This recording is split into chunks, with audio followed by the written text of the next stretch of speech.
কখনো কখনো জীবনের সব দরজা বন্ধ মনে হয় আর কিছুই করার নেই, সব শেষ। কিন্তু ঠিক সেই মুহূর্তেই একটা শেষ চেষ্টাই জীবন পাল্টে দিতে পারে। আজকের গল্প একজন সাধারণ ছেলেকে নিয়ে। অর্পণ। অর্পণ গ্রামের ছেলে। বাবা চা বিক্রি করেন, মা সেলাই করেন। অর্পণের একটা স্বপ্ন, বড় কিছু হওয়া।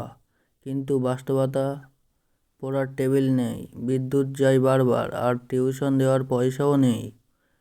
অর্পণ বলল, মা, আমি একটা চাকরি করব, তারপর পড়ব।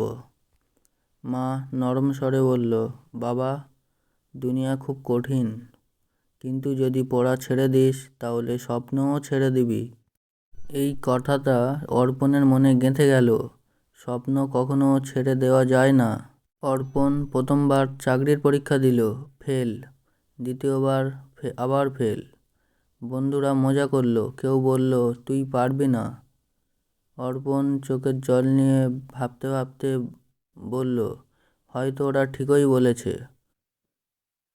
কিন্তু ভেতরের ছোট একটা কণ্ঠ বলল, না, এটা শেষ না, এটা শুরু। একদিন অর্পণ লাইব্রেরিতে বসে একটা বই পড়ছিল, উইনার্স নেভার কোয়েট। তখন আর চোখে পড়ে একটা লাইন, সফল মানুষদের আলাদা করে তোলে না তাদের প্রতিভা, বরং তাদের ধৈর্য। এই লাইনটা যেন আগুন জ্বালিয়ে দিল অর্পণের মনে। সে প্রতিদিন সকাল 4টায় উঠতে শুরু করলো, পড়তো 8 ঘন্টা, নোট বানাতো, ইউটিউব ভিডিও দেখে শেখার চেষ্টা করত। ধীরে ধীরে তার ছোট ছোট সাফল্য আসতে লাগলো। একটা স্কলারশিপ পেল, তারপর একদিন সরকারি চাকরির ইন্টারভিউ কল এলো। ইন্টারভিউয়ার বলল, তুমি এতবার ফেল করেও চেষ্টা করেছো কেন? অর্পণ হাসি মুখে বলল, কারণ আমি জানতাম আমি হারিনি, শুধু এখনও জিতিনি। এই উত্তরটা পুরো ঘরে নীরবতা এনে দিল। সেই দিনই অর্পণ নির্বাচিত হলো। আজ অর্পণ একটা ছোট শহরের অফিসার।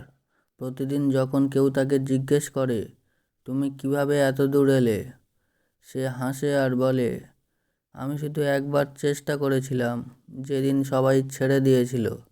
তুমি আজ যেখানেই থাকো, যত কষ্টেই থাকো, মনে রেখো, হয়তো আজই তোমার জীবনের শেষ চেষ্টার দিন।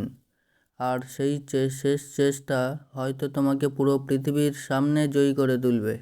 তুমি হারবে না যতক্ষণ তুমি হাল ছাড়ো না।